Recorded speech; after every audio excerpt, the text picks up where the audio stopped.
కృష్ణాష్టమి, కృష్ణ జన్మాష్టమి.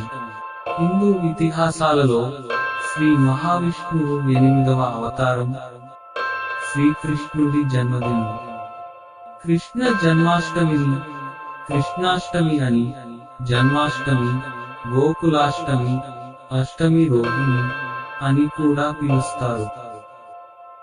శ్రీకృష్ణుడు దేవకి వసుదేవులకు దేవకి 8వ గర్భంగా.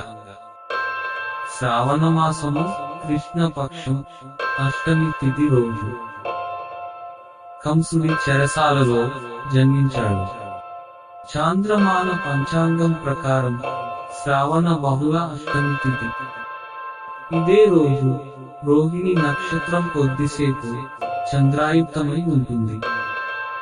చేత వెన్న ముద్ద, చెంగల్వ పూలండ, బంగారు మొలతాడు, పట్టుదట్టి, సందె తావీదులు, సరిమువ్వ గజ్జెలు. చిన్ని కృష్ణ నిన్ను చేరికొలుపు. కృష్ణాష్టమి నాడు భక్తులు పగలంతా ఉపవాసం ఉండి సాయంత్రం శ్రీకృష్ణుని పూజిస్తారు. శ్రావణ మాసంలో లభించే పళ్ళు, అటుకులు, బెల్లం కలిపిన వెన్న, పెరుగు, మీగడ స్వామికి నైవేద్యంగా పెడతారు. ఊయల కట్టి అందులో శ్రీకృష్ణ విగ్రహమును పడుకోబెట్టి ఊపుతూ రకరకాల పాటలు, కీర్తనలు పాడతారు. పుర వీధుల్లో ఎత్తుగా ఉట్లు కట్టి పోటీపడి వాటిని కొడతారు. అందుకే ఈ పండుగని ఉట్ల పండుగ, ఉట్ల తిరునాళ్ళు అని పిలుస్తారు. భక్తి శ్రద్ధలతో శ్రీకృష్ణ జయంతి వ్రతంగా ఆచరిస్తే గోదానం చేసిన ఫలితం, కురుక్షేత్రంలో సువర్ణదానం చేసిన ఫలం దక్కుతుందని బ్రహ్మాండ పురాణం చెప్పింది. కలియుగంలో కలుషాన్ని హరించి పుణ్యాన్ని ప్రసాదించే పర్వదినం ఇదని కూడా వివరించింది. దుష్ట శిక్షణ, శిష్ట రక్షణ అన్న గీతోపదేశంతో మానవాళికి దిశానిర్దేశం చేశారు కృష్ణ భగవానుడు. మహాభారత యుద్ధాన్ని ముందుండి నడిపించిన మార్గదర్శి ఆయన. మహాభాగవతం కథలను విన్నా, దృశ్యాలను తిలకించిన జీవితానికి సరిపడా విలువలను బోధపడతాయి. ఆ కావ్యం ఇప్పటి పరిస్థితులకు ఒక మార్గదర్శకంగా ఉండటం కృష్ణుడి మహోన్నత వ్యక్తిత్వానికి, ఆయన లీలలకు అద్దం పడుతోంది. ద్వాపర యుగంలో జన్మించిన కృష్ణుడు నేటి కలియుగానికి ఆదర్శంగా నిలుస్తున్నారు. అందుకే ఆయన్ను అందరూ తమ ఇష్టదైవంగా కొలుస్తున్నారు. వివిధ రూపాల్లో, సంప్రదాయాలతో, భక్తి ప్రపత్తులతో కృష్ణుడిని కొలుస్తున్న ఆయా రాష్ట్రాల వారి సంప్రదాయాలు మన భారతీయ సంస్కృతికి విలక్షణమైన అందాన్ని తెస్తాయి. అన్నం స్వీకరించకుండా ఫలహారాలు తీసుకుంటారు. రాత్రి దోసకాయ గుజ్జును తీసివేసి దాంట్లో కృష్ణుడి విగ్రహాన్ని ఉంచుతారు.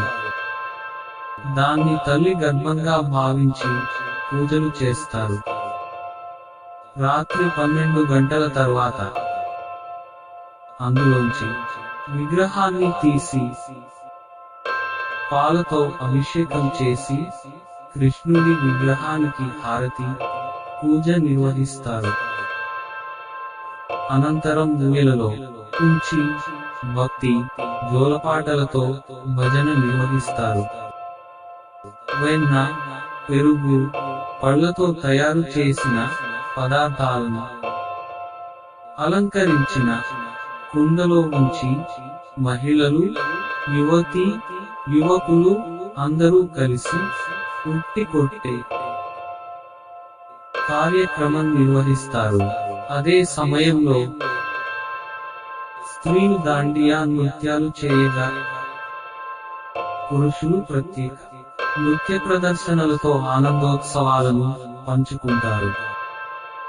చిన్నారులను కృష్ణుడి వేషధారణలో అలంకరించి దహీహండీని పగులగొట్టిస్తారు. అనంతరం మరునాడు ఉదయం వంటలు చేసుకుని భోజనాన్ని ఆరగిస్తారు. యాదవ్ కులస్తులు కృష్ణుడిని కులదైవంగా కొలుస్తారు. కృష్ణాష్టమి రోజున ప్రత్యేక పూజలు చేసి గ్రామాల్లో, పట్టణాల్లోనూ వేడుకలు జరుపుకోవడం ఆనవాయితీగా వస్తోంది. కృష్ణాష్టమి రోజున ఊయలలో కృష్ణుడి ప్రతిమను ఉంచి కనుల పండుగగా జన్మదిన వేడుకలు నిర్వహిస్తారు. తమ చిన్నారులను కృష్ణుడు గోపికల వేషధారణలతో అందంగా అలంకరిస్తారు. కృష్ణుడి ప్రతిమకు ప్రత్యేక పూజలు చేస్తారు. ఉట్టికొట్టే కార్యక్రమాన్ని ముగింపు ఘట్టంగా నిర్వహించి సహపంక్తి భోజనాలతో వేడుకలను ముగిస్తారు. ఉట్టికొట్టే కార్యక్రమంలో అందరూ కలిసి పాల్గొనడం వారిలోని ఐక్యతను పెంచుతోంది. ఈ వేడుకల్లో గ్రామాల్లోని ఇతర కులస్తులు సైతం పాలు పంచుకోవడం పండగకు మరింత వన్నె తీసుకొస్తుంది.